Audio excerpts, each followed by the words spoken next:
Here in East Texas, every story matters, and Wright Team Services is here to help you tell yours. From grant writing for local schools and nonprofits to social media, press releases, and website content for small businesses, we're proud to serve the people and communities right here at home. Clear, professional, effective. If you've got something to say, we'll help you say it right. Wright Team Services, serving East Texas one story at a time. At Stiles Electric, we believe in doing the job right every single time. Since 1999, we've built a reputation for being reliable, professional, and experienced across commercial projects throughout East Texas. And right now, we're growing. If you're an electrician or looking to start a career in the electrical trade, we want to hear from you. At Stiles Electric, you're not just another employee, you're part of a team that takes pride in its work and its people. Join a company where service speaks for itself. Apply today and power your future with Stiles Electric.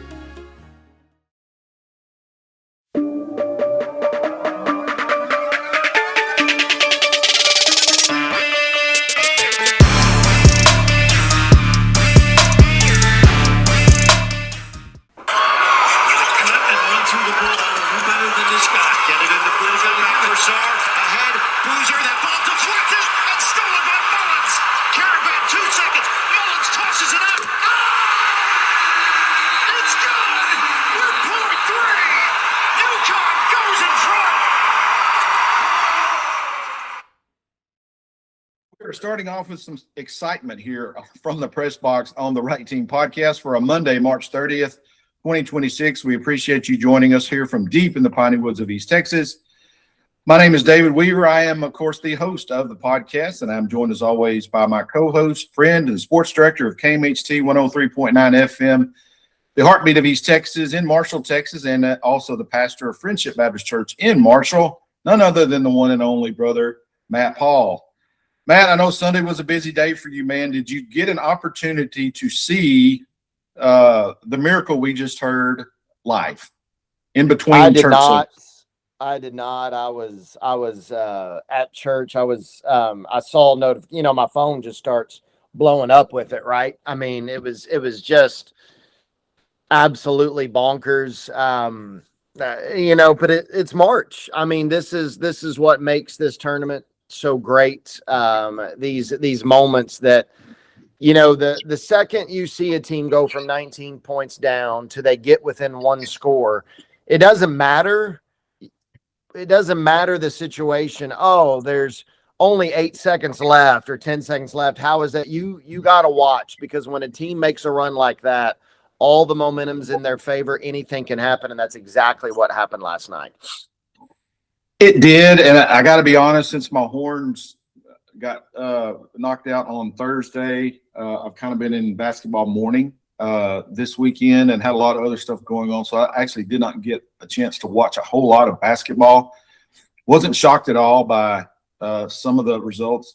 Arizona and Michigan, of course, continue, in my opinion, to be the prohibitive favorites. Probably playing for the national championship on Saturday, at least the way it looks right now. But man, I was sitting here doing some work yesterday afternoon, trying to get caught up on some things, and my phone kept blowing up. And I went to Twitter, and it didn't matter what settings I put on it. I could not get a feed to come up that did not include Duke and UConn in it. Yeah. No other sports were trending at all. And that's very rare. I mean, I know we didn't have Twitter back then, but the only time I could think of just kind of the madness of the ending of this was of course the last time Duke and UConn had one of these things, and Christian Laettner hit the shot, right?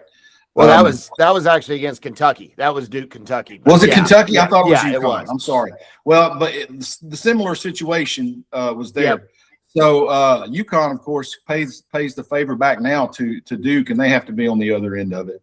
But man, what a sequence of events at the end of that. It just kind of seemed like everyone on the Duke sideline and on the court went brain dead, including Coach Shire. I mean, yeah.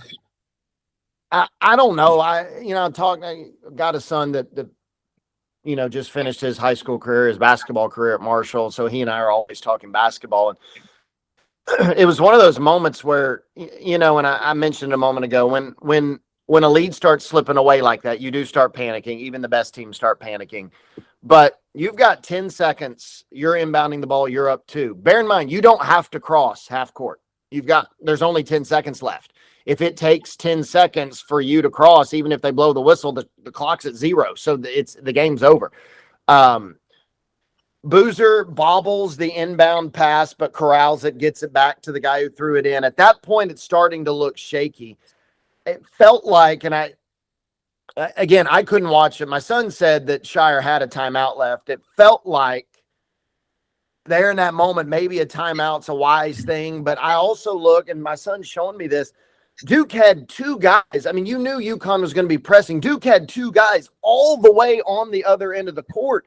So the other Boozer, the younger Boozer, is probably, or not younger, they're twins, but you know what I mean. The lesser Boozer, I guess, the one that's not going to be borderline the number 1 draft pick. He could have thrown it backwards. You don't have to cross it, but you probably in your mind, you don't think that I should do that. He panicked. He tries a pass that he shouldn't have tried, which I don't understand why they're that far down there to begin with. It seemed like a poorly conceived idea. It felt like the Duke players panicked. It felt like Shire could have taken control maybe at one point and called a timeout. Instead, he just let it unfold. But it couldn't happen to a nicer team as far as I'm concerned. I got no love lost for Duke. Arkansas and Duke had a pretty good little rivalry back in the 1990s when we won our national championship against, wait for it, Duke. But it was crazy, man. Duke's one of those, and I'll just call them franchise for lack of a better word, but they're one of those programs in either college or pro that you either love them or you hate them. There is no in between. They're always relevant in some way. And the Yankees are like that. The Cowboys are certainly like that. Several other teams, but Duke has reached that level. And there was just as much Duke hate going on as there was folks feeling sorry for Duke. I didn't see a whole lot of folks feeling sorry for Duke with what happened yesterday. No. I do kind of feel sorry for the players themselves. Look, man, we're probably talking about something completely different this morning if Caden Boozer does a bounce pass instead of trying to throw it over guys. That's it. Or I mean, that's holds what it came the down ball to. and gets fouled. Yeah, hold the ball, take a foul. There was no way you could get a backcourt violation. There was not enough time left, right? Yeah. You hold the ball in that situation. There's no need to even have it leave your hands. And again, one player's just mental mistake. And even then they have to hit a half-court shot. But man, he drilled that shot. Yeah. That was right in the heart of the basket. And it was a jump shot. It was a jump shot from midcourt. It was not a two-hand heave kind of thing, right? Yeah, it was about 35, 30. He was about 8 to 10 feet inside the Mullins has practiced that particular shot from that distance, for sure. But man, what an exciting end to a fabulous second weekend of the NCAA tournament. That Final Four is kind of anticlimactic at this point. How can it get any better than what it was the first 2 weekends, Matt?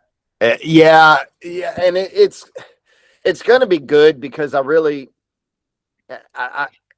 think what you said earlier is probably true. Michigan, Arizona is for the national title, which means we're discrediting Connecticut and Illinois, which means one of them is probably going to win it because that's how March works.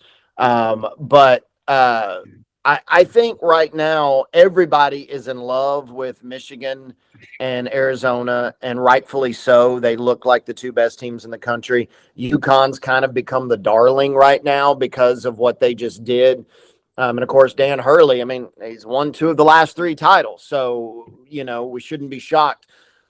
Illinois is kind of the teams nobody's talking about. And I think that's a mistake. I've been wrong. All I've got left in there is my national champion, Michigan. But I expect Illinois to be in the national title game against either Michigan or Arizona. I'll say it's Michigan because that's who I picked. I'm not going to be surprised if it's Arizona.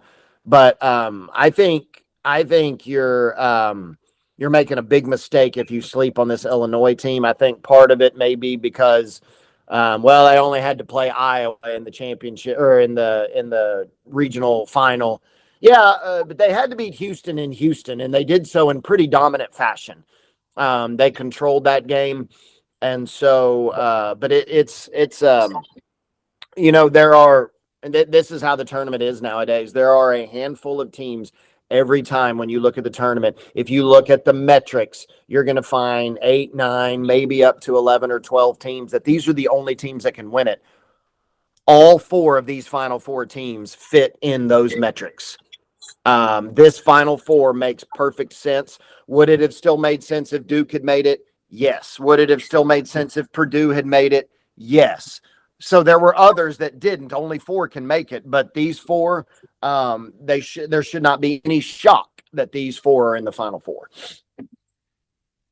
And to be honest, I mean, I could see a scenario in my mind, and I could really convince myself that all 4 of these have a decent shot at winning this thing. Yes. I mean, yes. I would not be shocked to see any of the 4 come out of this winning this thing. And I think it's time to, and your son, give him credit. I mean, the very first preview we did before the tournament ever started, I mean, he was all on the UConn bandwagon, and he was, and he, this was his. He kind of saw this coming, and I mean, why would we not see it coming? I mean, this is the 3rd Final Four in 4 years, but man, it's going to be an exciting weekend again coming up. But good luck trying to match the drama that we've seen these first couple of weekends, because I mean, they set the bar pretty high for sure. They have. I did want to take a look here at my bracket. I don't know what your bracket looks like. I think you mentioned your Final Four, your national champion is still alive, but that's about it. Yeah. I did multiple brackets on the ESPN this year. I kind of wanted to do some experimenting, and so I did one where I just kind of went by my gut feel, and that's the one where I've selected Arizona to actually win the national championship, which in that regard, I still have 2 of my Final Four teams, Arizona and Michigan, still alive. But I also did one where all I did, Matt, was just pick the top seed in every game, okay? Yeah. Which got me to where Duke was going to win the national championship. But it's just interesting, just by doing that, even though my national champ is done, I was able to pick, at this point, 90% of the winners. Yeah. Just by picking the top seed, no upsets at all. Okay. And this was fascinating to me because, we all like to think we can pick the upset, but really, I mean, you can put together a pretty decent bracket by just following the bracket, right? Oh, yes. Because conversely on that, I went and I picked one with every low seed. Okay. Which I can't even remember who this is. It was one of the 16 seeds that won. Whoever it was that was the last seed in the tournament. I can't remember who that was. Was it Siena, I guess? Maybe. Anyway, by picking just every game being an upset, picking the lower seed, I only got 4% right. So just a lesson moving forward, if you want to just have the most solid bracket that you can put together, you may not have a perfect bracket, but I mean, 90%, I'm taking that all day long.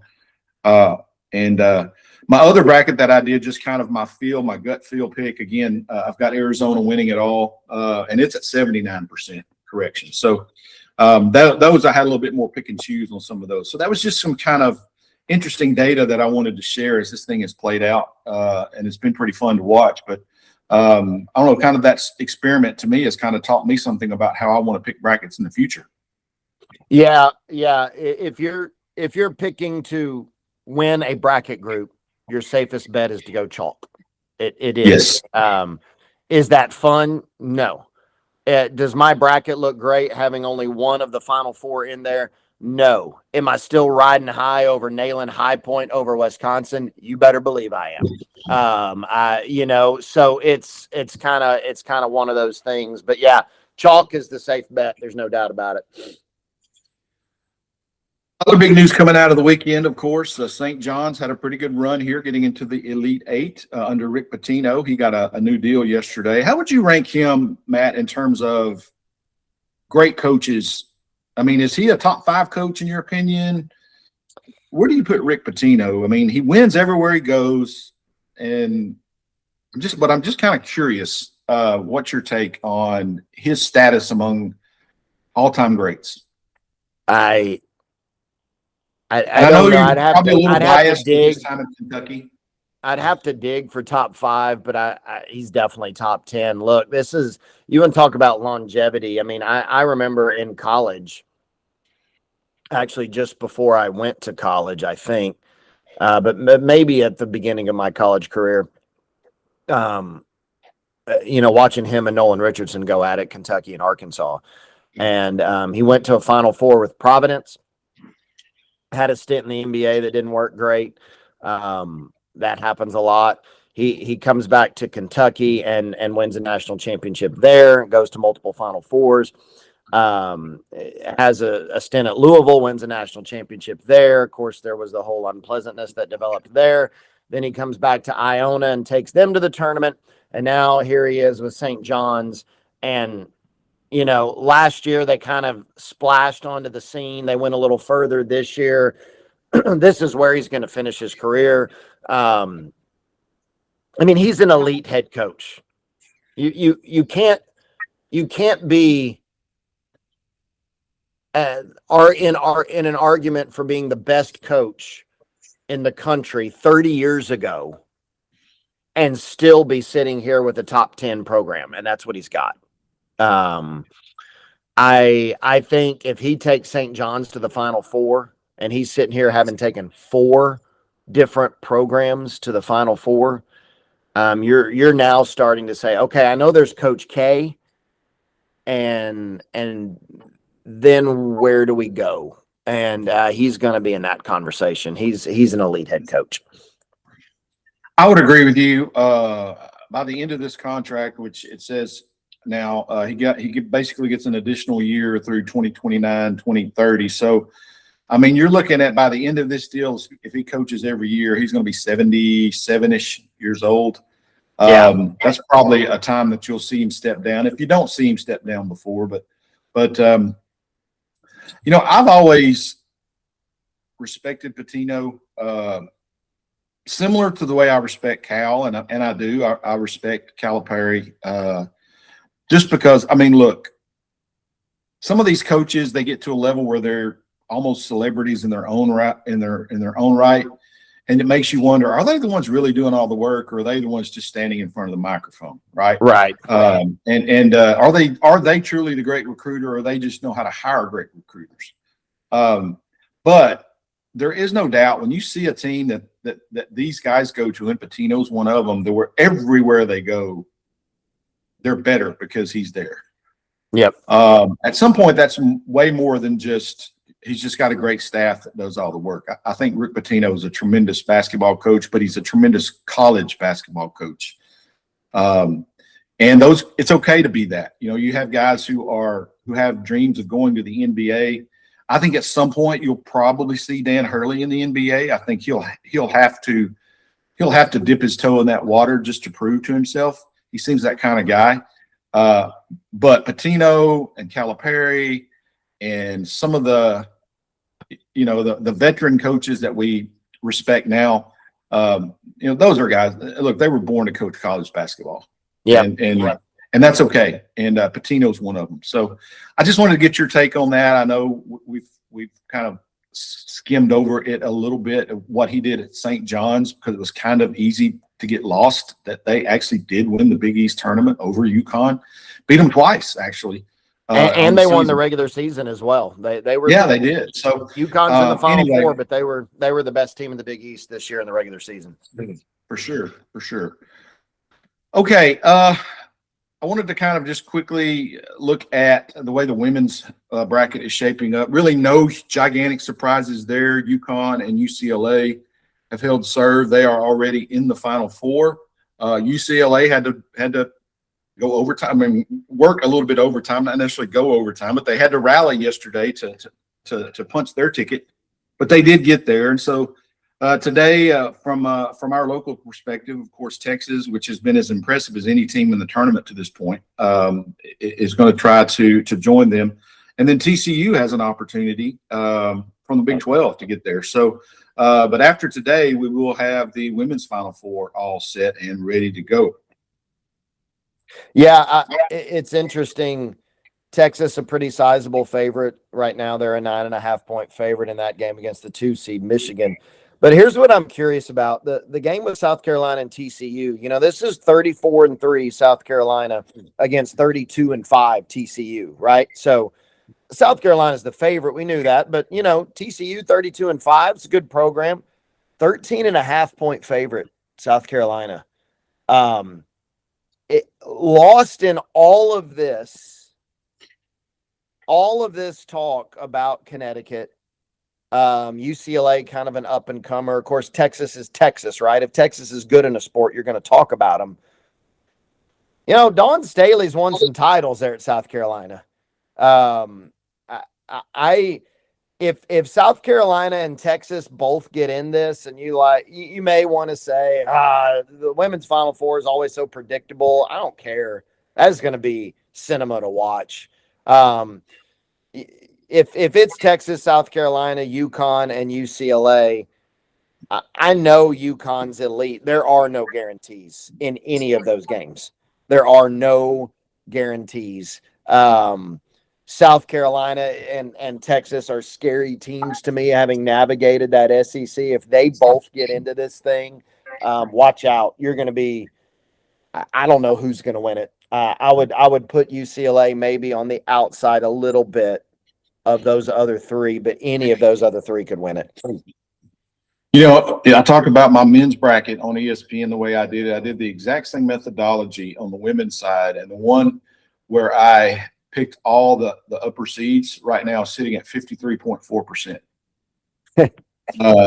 And of course I picked UConn to win it all on that one. So that's kind of my saving grace. But honestly, by doing the same exact thing with picking the higher seeds in this one, I got half of them right. And you want to know the bigger thing about that is not so much what you got right, because the 53.4% is where you stand in relation to everybody else. It's not necessarily how much you got right. And everybody else picked a lot of chalk too, I guarantee you. They don't do that in the men's because it doesn't happen as much. In the women's, it's a little more likely. But we did have some upsets, not like 15 seeds beating twos, but you had a 10 seed Virginia reaching the Sweet 16. That's kind of rare in the women's tournament. Notre Dame made kind of a deep run, I think, all the way to the Elite Eight and lost to UConn. That's kind of rare. They were a 6 seed. But I'm telling you right now, if we get South Carolina and Texas to win tonight, that is going to be a Final Four to watch right there. Yeah, for sure. And so, of course, the men play on Saturday, and then their championship game is on Monday. The ladies' schedule is a little bit off from that. I think their Final Four begins on Sunday, and with their title game on Tuesday. So 4 straight days. Actually, no, they switch it. It's Friday and Sunday. Friday and Sunday. Okay. Yeah. I knew it was in between the games, or I just know when they started. But yeah, so a full weekend of NCAA championship basketball coming up to close out the season over Easter weekend coming up this weekend. So, which I know you'll be, of course, probably not being able to watch a whole lot of basketball this weekend either, right? It's kind of actually Saturday we've got an egg hunt in the morning, and that's it. Okay. I've got great Saturday. scheduling. I'm carving out Michigan and Arizona and UConn and Illinois for sure. So you'll get to watch the men's tournament for sure. Saturday and Monday. Great. That'd be great. All right. We'll have all that for you coming up later this week, and then maybe a little bit more. And then we'll, of course, be talking about the big game next week and see exactly who's there. For my money, I'm still taking Arizona and probably UConn. That would be my early prediction going into it as far as to who will be playing next week. Another thing here, big around here, at least for me, was, I kind of poo-pooed opening day with my Texas Rangers, Matt, on Friday. How about them? I got caught, as most fans do, in baseball in particular. It's just so maddening. You can feel so down in the dumps. But then the great thing about baseball is at this point now, a couple of days later, I think they're a World Series team again. The emotional roller coaster ride of a baseball team that can take you through, if you're not careful, will literally drive you crazy. And I don't know what to feel, honestly, because I don't know that you can take a whole lot from, an opening series on the weekend of mid-March in baseball, right? But it was very promising the way they were able to hold off Philadelphia on Saturday in a game that would have made me probably jump off the ship if that one had gone the other way. But then on Sunday, kind of an easy win for them. Led from start to finish and put them away late in the game to where they emptied out. There's nothing like watching being on the road and watching your favorite team empty out a stadium before it's over, especially when it's in, of all places, Philadelphia. So shout out to the Rangers for taking 2 or 3 from the Phillies. You have saved my faith in baseball and given me something to look forward to, at least for tonight. We'll see what I feel like tomorrow when they're in Baltimore. I mean, early favorite for free agent acquisition of the year has to be Andrew McCutchen at this point. Jake Berger's an MVP candidate, right? I mean, that's where we are. Yeah, I think I had his stats here. Let me pull up and see on my bookmarks. Berger had a pretty good weekend. I think I've told the story. I have some personal history with Berger as far as competing against DBU in college. This was his series. He was 6 of 13, hit 462, a couple of homers with 4 runs batted in, but he also had 7 strikeouts.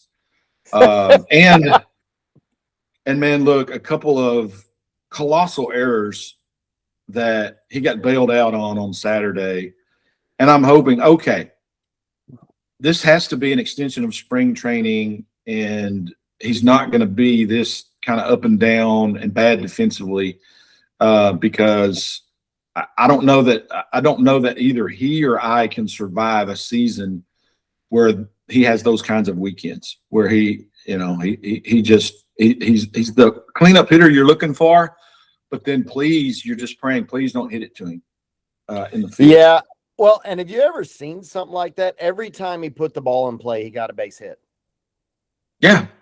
13 at bats, 6 hits, 7 strikeouts. I mean, it is the literal definition of feast or famine. Yeah. McCutchen is slugging 1,000. We'll see if he can keep that up. But yeah, man, I mean, you don't want to overreact, but look, there's no doubt about it. Over the last few years, Philly's a top-notch baseball franchise.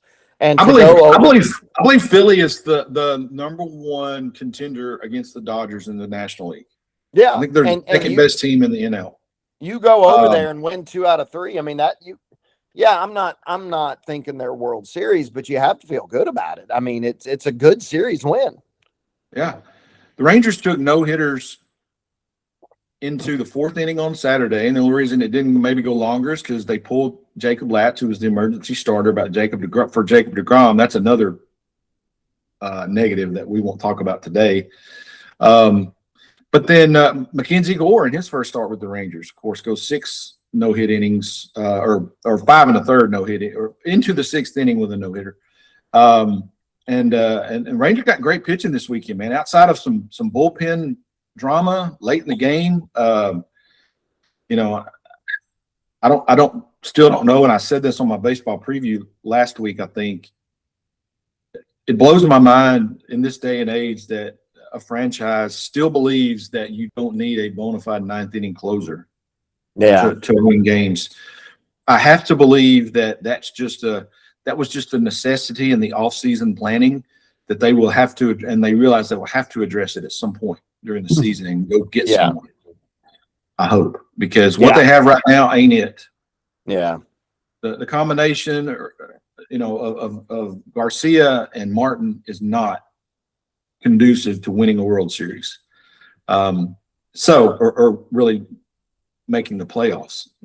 And because we can't have where we go into the 9th inning up 3-0 with 1 out in the 9th and end up tying the game. Now, again, Berger had a lot to do with that. If he just catches a foul ball pop-up, none of that happens.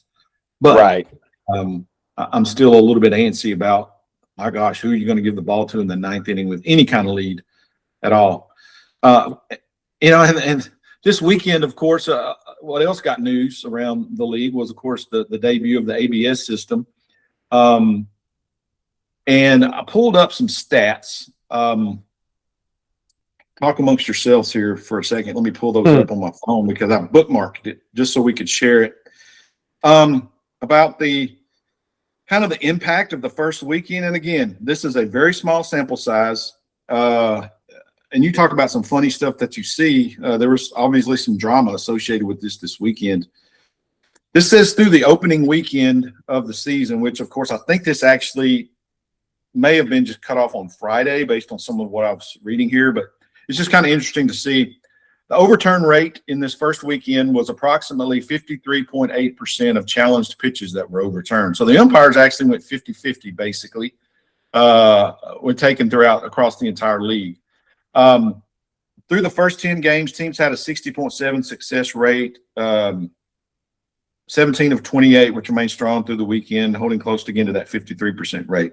Catchers are going to be the key in all of this, I believe, because obviously they have as good a view of the strike zone as an umpire does. They had a 60% success rate when the catcher challenged. The batters, look, guys, I know you want to get that walk on a 3-2 pitch and taking that borderline pitch, but it didn't work well for this weekend, according to ABS. Batters in their challenges were just at 42.3%. Mike Trout had challenged 3 pitches. He won all 3. Ronald Acuna Jr. led the way with 2 losses. Again, that was just in the first couple of days. So if you've watched baseball any this weekend, and I did watch some of it and see some of it, it wasn't a whole lot of drama with the Rangers because, it seems kind of fun.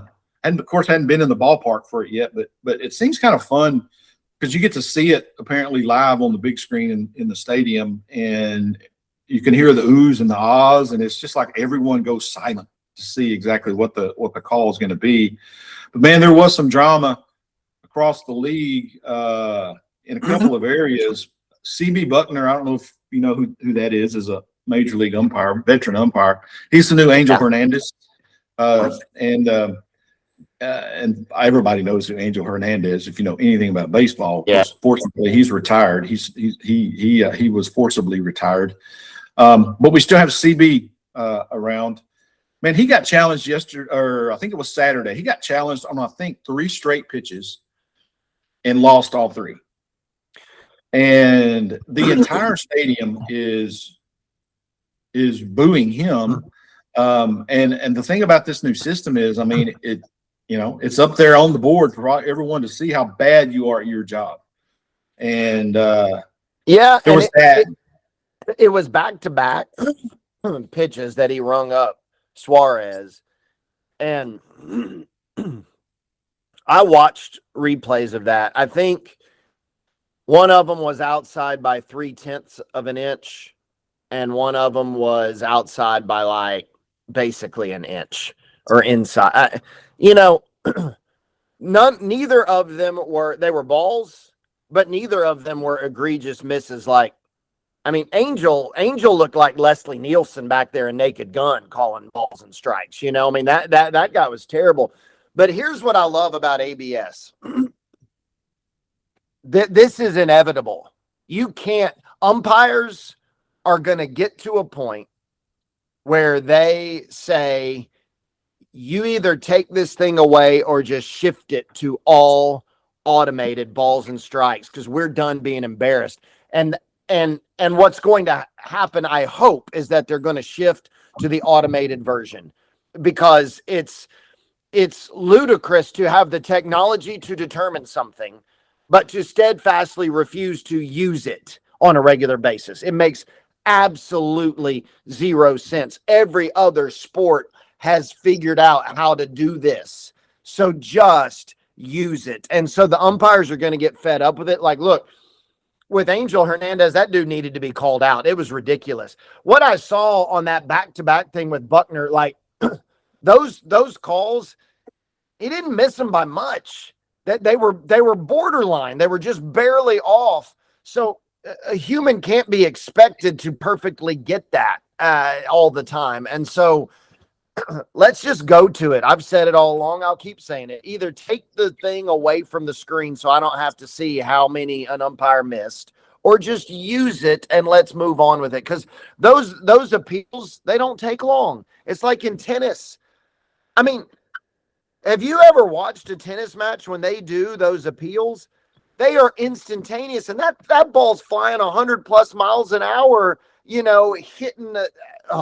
If they can do it there, we can do it with baseball. Let's just move on with it. Let's have this ABS for a year. The umps get fed up with it, and we just move on with what we ought to do and use the technology. There, grumpy old man out. Like your little rant there. Yeah, I'm with you on that. And it's so important. I mean, that's really where the game begins and ends, is at the plate on balls and strikes. And there's nothing more frustrating to know that an umpire is struggling back there and sometimes doing it on purpose. I mean, you can't tell me Angel Hernandez didn't enjoy, kind of power tripping it a lot of nights. And he saw the writing on the wall with this thing coming in, and he got out of dodge. I think you are going to see a lot of particularly veteran umpires that are going to, as you say, get fed up with it, and they're going to retire and leave. And I would still like to see you keep base umpires. I think you need to keep that in there for sure. But all you need behind home plate is somebody. You need your crew chief back there. To handle arguments and whatever, things like that, break ties, right? But with this technology being there, why are we only giving 3 or 2 challenges? That was another thing that was confusing. So on the broadcast I was watching, even the broadcasters were a little bit confused because you start out with 2 challenges per team. But if you win a challenge, you get to keep your challenge. Yes.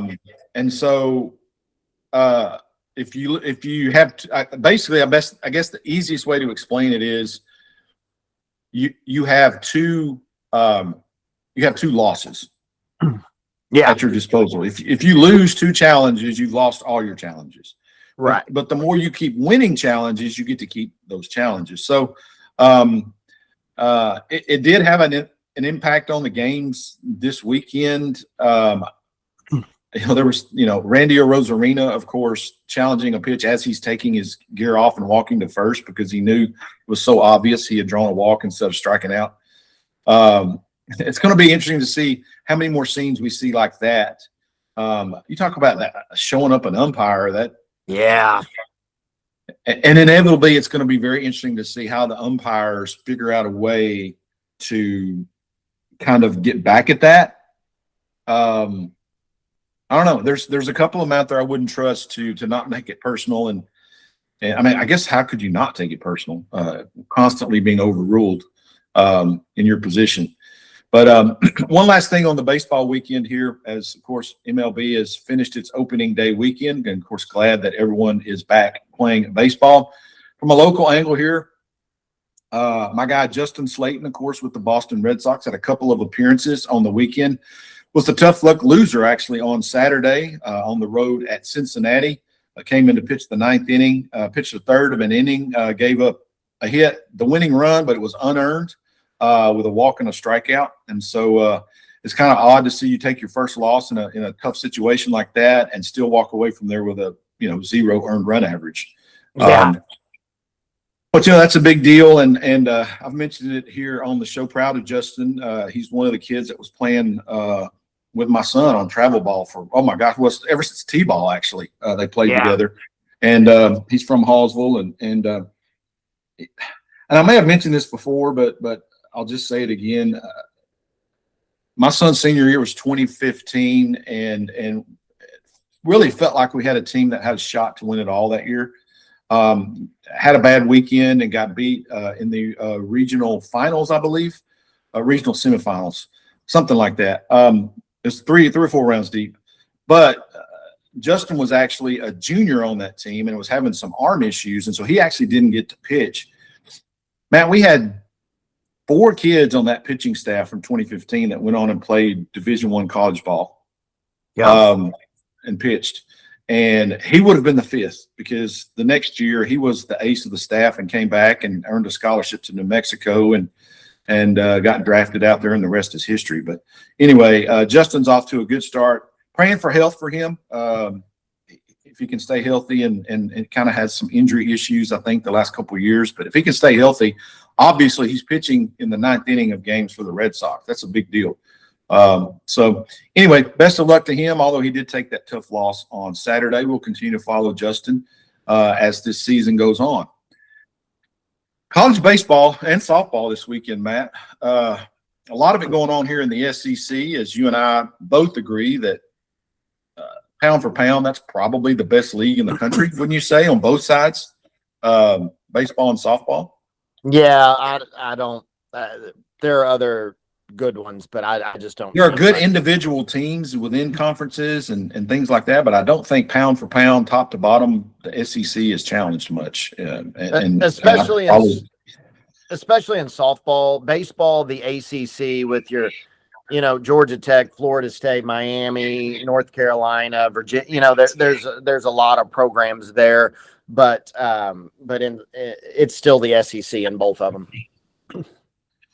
Well, in the SEC, and the cool thing about that is, and we talked about this last week, there were a couple of traditional powerhouses that were struggling, namely Vanderbilt and Florida, of all places. And I know this one hurts you deep, but Florida goes into Arkansas, which is a tough place to play. You and I both know that. And after everything they went through last week, and they come away with a sweep of the number 4 ranked Razorbacks. Yeah, I'm gonna make a deal with you. If you're gonna make me talk about this one, then we're gonna have to talk about Arkansas beating Florida in softball. Yeah, give me that. But yeah, interesting thing about Arkansas this year in baseball, they're nowhere near as good as their ranking indicates. They have a series win early on against Mississippi State, who is a top 5 team, and that coupled with a preseason ranking carried them a long way. This, I think, finally showed, they're 19-10 now. Not a tough non-conference schedule. They went to Arlington and played in one of those tournaments, but none of those teams are really high-ranked teams. It just didn't work out that way. They have a couple losses to Stetson. They have a loss to UTA. Their RPI is really more indicative of a bubble team than a potential host. Dave Van Horn has had years he made the World Series in 09, 12, 15, and 22, not even hosting a regional that year. And I think if this team's going to do it, it's going to be one of those type of years. It's kind of been a little bit of cloak and dagger with them. Like, you just sort of thought they were what they were because of who they've been. And so Florida really exposed that. And look, it's still early. I'm not saying that Van Horn, he's a Hall of Fame coach, not saying it can't turn around. But Arkansas, I have never felt they were worthy of what their ranking has been this year. And it's finally going to plummet after this weekend. The other one, a team that has kind of risen from the ashes over the weekend was Vanderbilt. They host their in-state rival Tennessee, which came into it ranked 21st in the country. Of course, Vandy comes away with a 3-game sweep of the Vols, winning Game 3, Matt, yesterday, 16-15. That was a slugfest. Yeah, and I believe had a walk-off grand slam in that. I believe that's how they won that ball game. Oh, I heard it was a walk-off field goal because it was a football score. But anyway, sure, that's fine. LSU staves off in number 19 Kentucky, and big series win for the Tigers at home there in Alex Box. They come away winning that one 2-1 in the series. And then, of course, I will mention the best team in the SEC, the Texas Longhorns. Man, I'm just going to tell you, I don't care if it's baseball, football, checkers, whatever you want to play. It's always sweet beating that stink that comes down across the border from Oklahoma. And my Horns did that over the weekend. They did it with a mixture. Matt, of course, we talked about on Thursday. They started their series on Thursday of last week. Run ruled the Sooners right out of Austin. I mean, just embarrassed them on Thursday night. And then, just for good measure, we kind of feed them a little bit and give them a little carrot, thinking they got a shot, and then we take it away with 2 walk-off wins on Friday and Saturday. Yeah. Just beautiful drama going on down there at the Dish this weekend. And of course, Oklahoma has to go back across the Red River with their tails tucked between their legs and taking those 3 L's. Man, I'm feeling it this morning. Can you tell? That's back-to-back. That's back-to-back top 10 series wins for Texas. If we just could skip those midweek games, I'd be happy. Yeah, I think a lot of teams would be happy with that lately. It's been kind of crazy. I tell you, I really, and you see, I'm looking down here. I'm jumping ahead, looking at the schedule, because I really want to see, as big as the SEC is now with 16 teams, you can't play everybody. But you mentioning Texas as the top team in the SEC, I'm really hoping that there's a series between Texas and Mississippi State, because I think that would determine it, in my estimation. And I'm looking ahead to see it. I haven't seen one yet. I've almost got into May. So, there it is. Friday, Saturday, Sunday, May 1st, 2nd, and 3rd, they play in Austin, Texas and Mississippi State. In my mind, that is going to determine who the best team in the SEC is right there. We'll be looking forward to that, of course. Again, they got to get past these midweek games. I'm not really worried about SEC play right now. It's these games again the midweek where we just stub our toe. I'll tell you a little secret about the only poll that matters, and that's D1baseball.com, because they are the only one that really pays attention to all of it. If you lose a midweek game and then go play a top 10 team and win 2 out of 3, and you say, well, we went 2-2 that week, how much are we going to drop in the poll? The answer is none. Absolutely none. You might drop 1 if somebody below you had like a crazy 4-0 week. Winning the series in conference play is all that matters. I know you hate the look of the midweek game, and if you're a bubble team, you're like, we can't afford to lose any of those. But for a team like y'all, I know it stings. You don't want to deal with blowing a lead to Houston or whatever, but all that matters is that SEC series. That's it. It was crazy this weekend. Out of the 8 series that were played, 7 of them were 3-0 sweeps. Mm-hmm.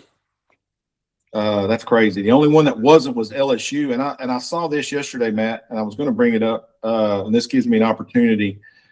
But yesterday was the 4th LSU game this season in which – this is crazy to me – in which LSU, in that same game, both led by 7+ runs or trailed by 7+ runs in the same game. Yeah, you don't see that much outside of like T-ball. Yeah, and then more crazy than that, they had all these 7-run leads, and yesterday was the first one that they were able to win, which means they blew a 7-run lead in 3 other games. It's crazy. Gosh. Talk about up and down for a defending national champ. Well, they're struggling down there at LSU, but I guarantee you no one's going to want to play them in May and June. That's just the way it's going to work out. You never do. Quickly on the softball side, big in-state rivalry here with Texas and Texas A&M. The Longhorns come away, the number 1 ranked Longhorns come away with a 2-1 series win. Had their big winning streak snapped yesterday at the hands of the Aggies, a 9-7 loss for Texas A&M, which is ranked 15th in the country. And so I don't know exactly what that winning streak was. I think it had gotten up to 28 or 29, which was a program record for Texas. But again, that was their first loss in the SEC. We've talked about it, man. You talk about top heavy in softball. Texas Tech improved to 34-2 overall with a 17-6 win over Iowa State.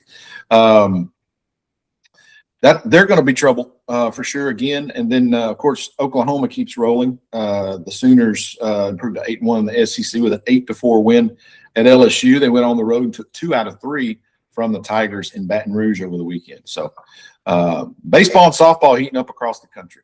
Yeah, 9 of the top 15 softball teams are SEC teams. In the most recent poll, there'll be a new one coming out today. You had another 2 that are ranked. So that's 11 of the 16 SEC teams are ranked. And you told me I could, so I'm just going to mention it. My Arkansas Razorbacks, a huge series at home against Florida. It was number 5 versus number 9. And you want to talk about drama? That series comes down. It's one game apiece. Comes down to Sunday, and a walk-off 3-run homer for the Razorbacks to send the home crowd home happy. They win the series 2 out of 3. I'm telling you, in the SEC softball, you win a series 2 out of 3. You did some work that weekend, my friend. Especially on the road. If you're on the road, for sure. Yeah. So Arkansas, hoping maybe we slide up a little bit in the polls, but sitting at number 9. But yeah, it's a gauntlet. Number 1 is Texas. Number 3 is Oklahoma. Number 4, Tennessee. Number 5, Florida. Number 7, Alabama. Number 9, Arkansas. It is just loaded in that conference. Well, speaking of college softball, I actually was fortunate enough and honored to be able to work the public address for ETBU on Saturday. They were, of course, hosting what is now a non-conference rival, LeTourneau, which the Jackets came into that game, Matt, a little bit of a struggle. I think they were 11-15 at the start of the day. Of course, they made the move from the ASC over to the SCAC, and it's kind of funny. I mentioned to a friend of mine that was there, and I said, how do y'all like the new league? And they said, well, it's kind of like the old league. If you don't pitch very well, you don't win a lot of games. And so the move has not paid off, at least to this point, for them in terms of success in softball. But ETBU, of course, took a run rule win, 8-0 in a game that lasted about 50 minutes, I think, which was awesome. And so in between games, I'm down by the dugout talking to Coach Shirley, and I said, y'all go ahead and finish this one off so we can get home early. And she was like, you just jinxed us. And she said, I'm going to blame you. And I'm like, ETBU's won like 35 straight home games against them, right? Like, and I just kind of laughed it off. Well, so you were the problem. We go into the bottom of the 7th inning with 1 out, down 1-0. Despite having, I think, 10 hits on the day and leaving the bases loaded 3 times. It was crazy. And having a runner thrown out at home plate, which I blamed on her, by the way. Then Piper Morton hits the game-tying home run. Dead center. You could not have hit it on a rope to center field any straighter than she did, right over the tee on the outfield wall. And a little bit of a controversy at the end in the extra inning. Of course, they go to the ghost runner. ETBU holds LeTourneau scoreless in the top of the 8th, and then gets their runner to third with 2 outs, an infield hit to the shortstop by Elena St. Jean. Dives into first head first. Bang, bang play at first. Umpire called her safe, and, of course, ETBU wins the game. But there wasn't a whole lot of argument coming from the LeTourneau dugout, so I guess you probably did beat it. But from where I was, it was bang, bang, Matt. I thought, oh, my gosh, we're fixing to have to go another inning here. But anyway, big doubleheader sweep for the Tigers there. They improved to 23-3, ranked number 6 in the country in Division III. So congratulations to Coach Shirley and all the ladies out there playing ETBU softball. Man, they just reload. They do.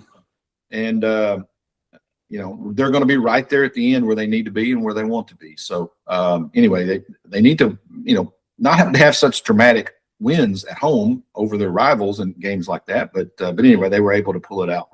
Well, it sounds like it's been established that was your fault anyway. So He tried that. I saw her at church yesterday, and she said, if we had lost that game, I was calling up to you. And I was like, well, first of all, if you're calling up to me, I got a problem with that, coach. Don't be calling me during the middle of the game from the dugout.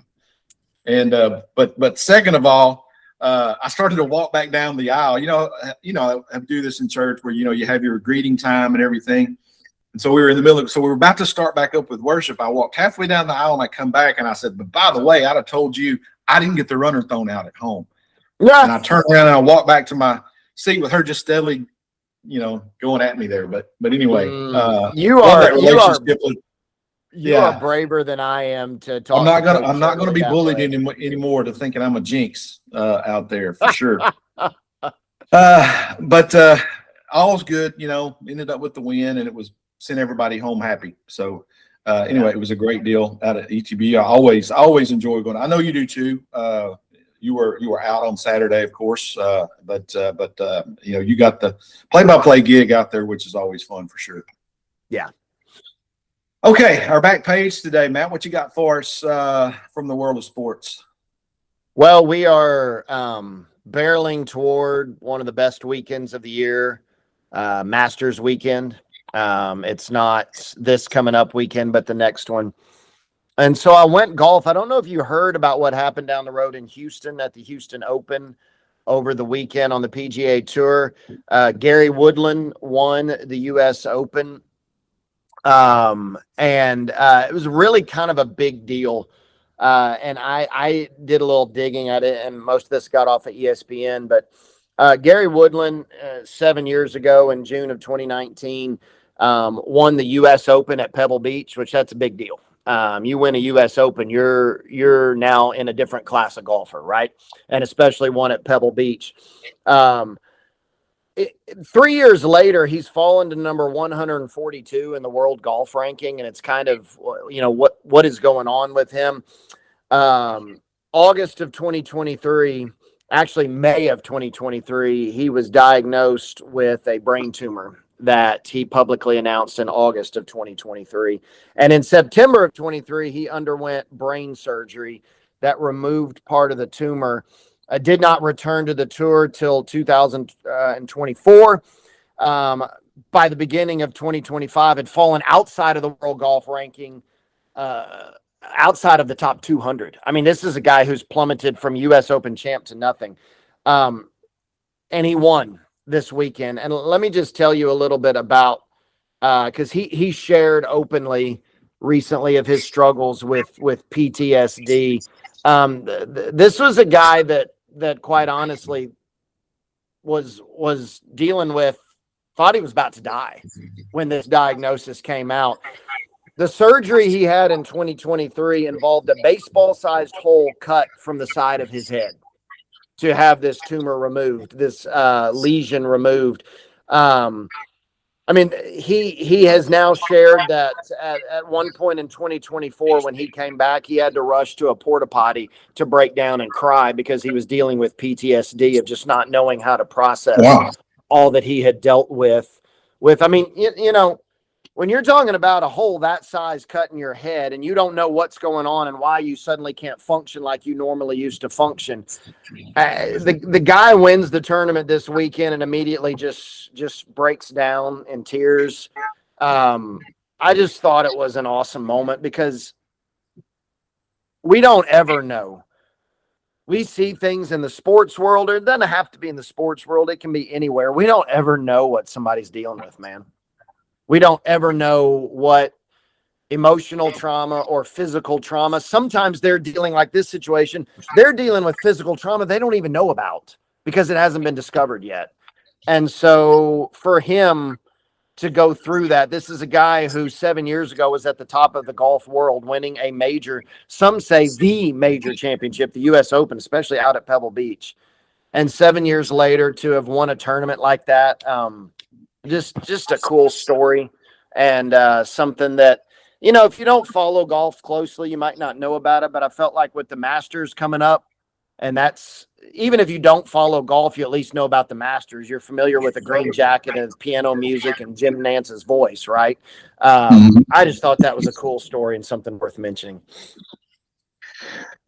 Yeah, and on that note, I had this down on my back page. I noticed, and again, it was Philadelphia. Okay, so that's probably why I noticed it more. But I mean, we're in the mid innings of opening day and even through the weekend, and the Boo Birds were raining down on the fields and specific players. And I'm like, we're really, I know it's Philadelphia, but even Philadelphia, we're booing on opening day. And look, I've been known to boo myself out of frustration, but and I was going to kind of make light of it, but with what you just shared, it does. I mean, you don't know when a guy's standing in the batter's box in baseball or standing on a mound, what's going on when he leaves the ballpark. Yeah. Or, what he's dealing with internally in his own life or just struggling with being a major league ball player. You just don't understand that. And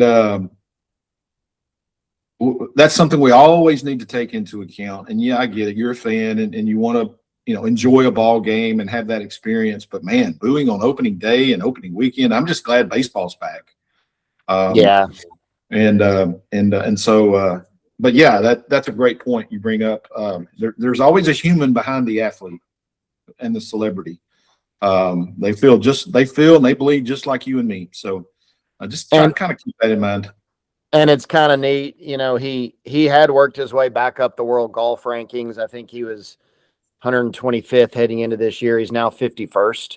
So he's moving back up to being, it's one of these deals that you just can't wait to see what it's like at Augusta, what it's like in these other majors.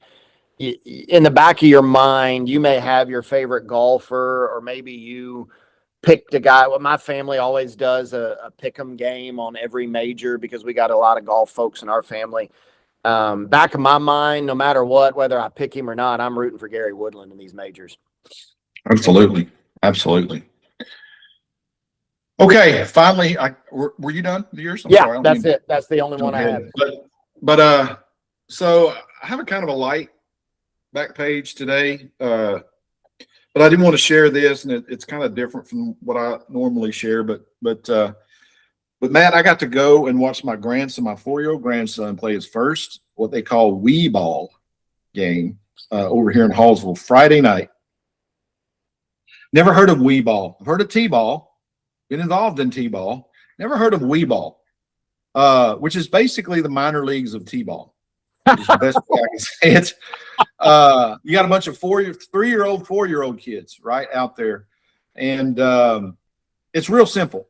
Everybody gets to bat twice, and there are no outs because if you get an out during the entire season, a legit out, that's a win. There are no outs to be had. When you got half your team out there laying on the grass or playing with each other or throwing their gloves back and forth with each other. Not to mention the fact that when a ball is put in play, you get lucky. You have all of them just kind of swarm on the ball like a flock of blackbirds, right? They just move in unison. But you hit the ball, you get to first base, then you get to run to second base, then you get to run third, and then you get to score. It was perfect because it all got done in about 45 to 50 minutes, and we were all going home and happy. But that was a big day for me to get to watch him get to play. He did have a couple of line drive hits. I was proud of him for that, and he chased every ball. Man, I know he slept pretty good Friday night. But that was my experience on Friday, and it just kind of took me back to why you and I probably started loving these kinds of sports, back in the day. And that's kind of where it begins for all of us, just these experiences that we get to experience. And I got to experience it for the first time as a grandfather, of all things, on Friday night. So anyway, just kind of wanted to drop that in and I know these things are starting up everywhere, but there is such a thing as Wii Ball, W-E-E, Wii Ball, which is the precursor to, of course, T-ball, which I believe in a lot of T-ball now. They have all-stars and travel teams, which is kind of crazy. But anyway, that was my experience on Friday, and I really enjoyed it and wanted to share it with you guys. Cool. Our final word today, Matt, is a little different. So I was scrolling through Twitter as I normally do every evening, and came across a couple of videos. One of them I wanted to share. We'll probably share the other one tomorrow, to be honest. But I thought this was more appropriate than anything I could come up with as far as a quick devotion in our final word this morning. So I wanted to share this. It's from yesterday's press conference with Texas Lady Longhorns head coach Vic Schaefer, who has been outwardly, he outwardly shows his faith every time he gets in front of a camera. You got to. I know you and I respect that. Yeah. Wish we had more that could do that, But anyway, he opened up his press conference yesterday, getting ready for their Elite Eight game tonight, and he shared a few words that I thought were probably just more appropriate than anything that I could say. So I'm going to play that video here, and that's going to serve as our final word today, and then we'll come back and close out the show here from the press box. Morning. Good morning. Morning, everybody. It's a beautiful Palm Sunday morning. Appreciate everybody being here. For those of us that are been raised in the church, it's a special day. So I appreciate y'all being here and taking time out of your day. But Palm Sunday's really, really special. It was special for me as a kid growing up in the church, and it's a day that it's all about giving, and I think that's something that when you look at my team and you see how they give of each other to each other, it's what makes them really, really special. And God gave us His Son. A week later, after today, it was obviously way different than today, a long time ago, but yet that was His gift to us. And as I listened to my preacher this morning preach back in Mississippi, talking about how this is,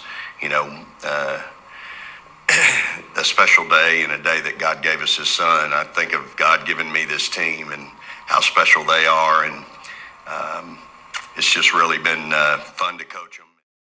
Okay, great words there from Coach Schaefer. We do appreciate, again, him being so outward with his faith, and it means a lot, especially this time of year for us. Well, as always, he's Matt and I'm David, and this is from the Press Box on the Right Team podcast. I want to thank everyone out there for listening and supporting us right here from the heart of East Texas and in the Piney Woods. If you enjoy the show, be sure to like and subscribe wherever you get your podcasts, and don't forget to check us out on YouTube at the Right Team Podcast. You can also follow us on Facebook for additional content and updates you won't want to miss. We're just getting started, and we've got plenty more ahead with something for everyone, so stay tuned and do not miss an episode. Big thank you, as always, as we close, to our sponsors, Stiles Electric, East Texas Baptist University, and Right Team Services. We truly appreciate your support. A little bit of a programming note here. It is Easter week, and with one of us being a full-time pastor, we're going to take that into account, Matt. So our schedule may be a little bit different. So it's even more important that you subscribe to the podcast so you don't miss an episode. We're going to be a little bit not as on a normal schedule as we usually are. But until next time, whenever that is, as always, keep writing your story.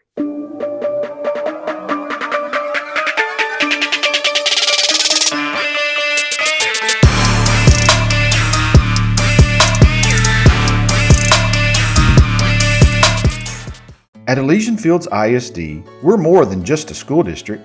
Tradition lives here, where pride, excellence, and community are passed down from one generation to the next.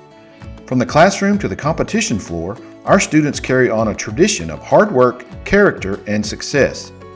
And now, it's your opportunity to be a part of it. Elysian Fields ISD is currently accepting interdistrict transfers. Visit our website at www.efisd.net to learn more. Join the tradition. Experience the difference. Elysian Fields ISD, where our past carries our future. At Stiles Electric, we believe in doing the job right every single time.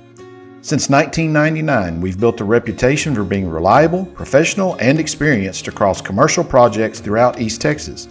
And right now, we're growing. If you're an electrician or looking to start a career in the electrical trade, we want to hear from you. At Stiles Electric, you're not just another employee, you're part of a team that takes pride in its work and its people. Join a company where service speaks for itself. Apply today and power your future with Stiles Electric. Nestled on the shores of beautiful Caddo Lake, Karnack ISD is where education feels like family. Serving students from pre-K through 8th grade, Karnack offers a close-knit environment where every child is known, supported, and inspired to succeed. Here, it's more than just a classroom. It's a community that takes pride in giving each student the attention they deserve. With strong values, caring educators, and a true family atmosphere, Karnack ISD is shaping bright futures every day. Learn more at www.karnackisd.org. Karnack ISD, where every student matters. Here in East Texas, every story matters, and Right Team Services is here to help you tell yours. From grant writing for local schools and nonprofits to social media, press releases, and website content for small businesses, we're proud to serve the people and communities right here at home. Clear, professional, effective. If you've got something to say, we'll help you say it right. Right Team Services, serving East Texas one story at a time.